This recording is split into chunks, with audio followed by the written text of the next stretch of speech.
Hi everyone, I'm Mike and this is the Sunday Art Show.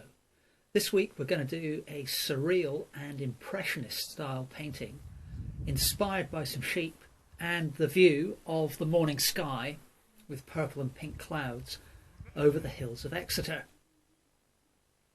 So I've done a few of these impressionist kind of surreal paintings recently on the channel, but they've always been of cows, so I thought I'd do one of sheep, and I'm starting out with A2 mixed media paper and Winsor and Newton watercolour, and I've just put in a thin wash of blue at the top. You probably can't see it all that well on screen, but there's a thin wash of pale orange at the bottom because the early morning sky coming up over the horizon, there's often kind of a pale orangey gold colour.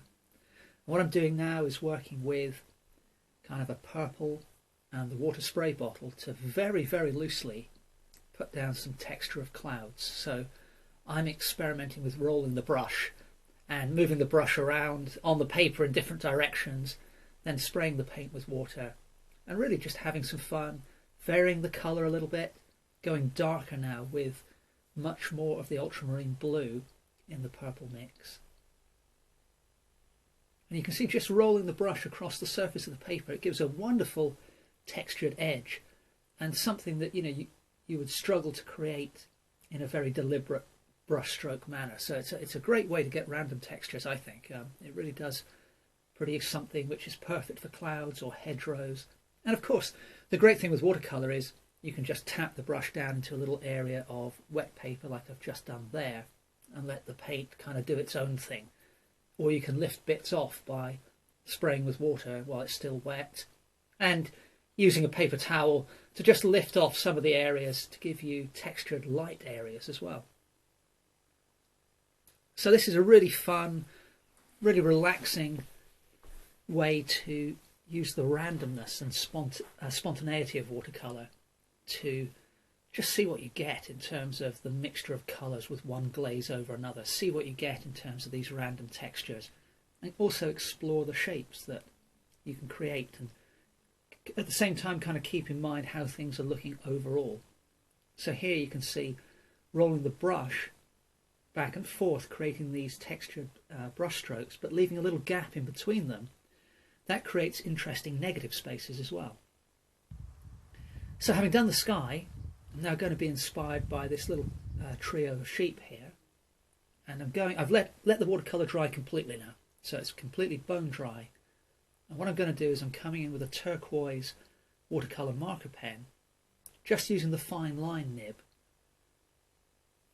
and I'm going to put down some basic outlines of the sheep. Now, in this case, for example, I'm just going to outline the head of the sheep and just a little bit of the body, because what I want for these animals is for some of them to partially disappear into the sky. So perhaps they're just disappearing into the clouds, or perhaps we could visualize it as if that purple cloud there below the animal isn't a cloud at all. Perhaps it's a hedgerow and the sheep is just looking out from beyond the hedgerow. So I want to leave a little bit of ambiguity in terms of what I'm creating here, so that hopefully each person that looks at it, maybe they get something slightly different from it, rather than just doing a completely realised and realistic image. The surreal aspect and the impressionist aspect, leaving little bits of information out that allows the viewer to kind of fill in some of those narrative gaps. So for this sheep, which I guess is going to be the main focus of the painting, there are going to be 5 sheep in total. I'm adding a little bit more of a complete outline, so putting in all 4 legs, but at the same time I'm letting the feet kind of just disappear into the clouds, as it were. And the great thing with the watercolour marker pen, it does vary a little bit from colour to colour, but certainly with this turquoise is you can just wet that line work you've done and move it around a little bit, and I'll show you some of that later in the video. So you can see off on the left of screen I've added a couple of other animals, and I'm just adding the 5th and final sheep outline in here. So I've placed them more or less at random within the sky, but again keeping in mind I want a reasonable arrangement of these 5 animals within the complete frame of the painting.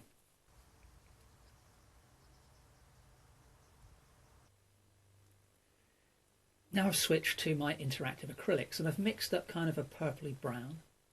I've done that with ultramarine blue, alizarin crimson, a touch of cadmium yellow deep, and maybe just a touch of burnt umber. And what I'm doing is I'm applying that in a loose dry brush way. And I'm just looking at the sheet from the video footage that you've been seeing clips of, and I'm looking at the big shapes of shadow and trying to depict those deepest shadows and keep the shapes very basic, so they're little squares, little rectangles, little triangles. And then as the paint runs out on the brush, I'm adding in a little bit of texture just with a dry brush technique that you can see there. Now while I'm doing this, I'm keeping in mind that I've already created these lovely random textures in the sky. So if I can use those to create some of the texture on the wall, then I'm just leaving that part of the sky within the outline of the sheep uncoated. Next, what I'm doing here is just creating some highlights on the body of the sheep by putting a region of dark tone next to it. So I'm not adding any extra white there, but I'm just putting little patches of darkness into the sky to make the wool of the sheep seem lighter. Having done that on this animal, what I'm doing is I'm coming in with pure white acrylic and just adding in little punches, little hits of pure white. So that's really where the light is really bouncing off the coat of the sheep. So I've got kind of three effects going on here. I've got the background sky cloud texture, which, as you can see on this main animal, I've left some of that purple on the chest of the animal showing through. I've got the applied acrylic purple and dry brush, and then I'm putting the highlights on as well. Again, I'm keeping the shapes completely detail free, so I don't plan on putting any eyes or nostrils or anything like that onto these animals. These are meant to be shapes which are emerging from the sky, but will hopefully still read as sheep that could be moving around within the clouds. Now here, having given that treatment to all 5 animals, what I'm doing is adding just a little bit of clean water to a flat brush, and I'm starting to just dilute and move around, soften some of that line work I've done. I'm just going to do this in sort of 3 or 4 places across the painting, and I can kind of drag that colour into the background as well. It just adds an extra little dimension to the areas around some of the sheep. And soften some of those outlines to just add a little bit more interest to the drawing, because the lines I'd used were really quite consistent in terms of thickness and application. They were broken lines, so that helps to make things a bit more lively. But that little sort of burst of blue colour you can see on the top of the sheep I'm working on there, I think it adds something to the highlight as well.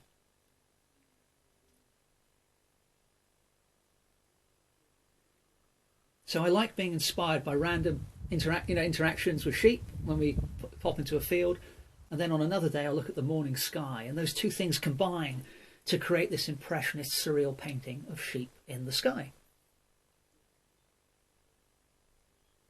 So there's the finished painting. Hope you enjoyed watching this one come to life with me. As always, please remember to like, comment and subscribe. Always happy to answer questions about the art in the comments below the video. If you want to check out the painting in high resolution, I always put the link to the image in the description below the video. And I hope to see you next Sunday for the next episode of the Sunday Art Show. Thanks very much for watching.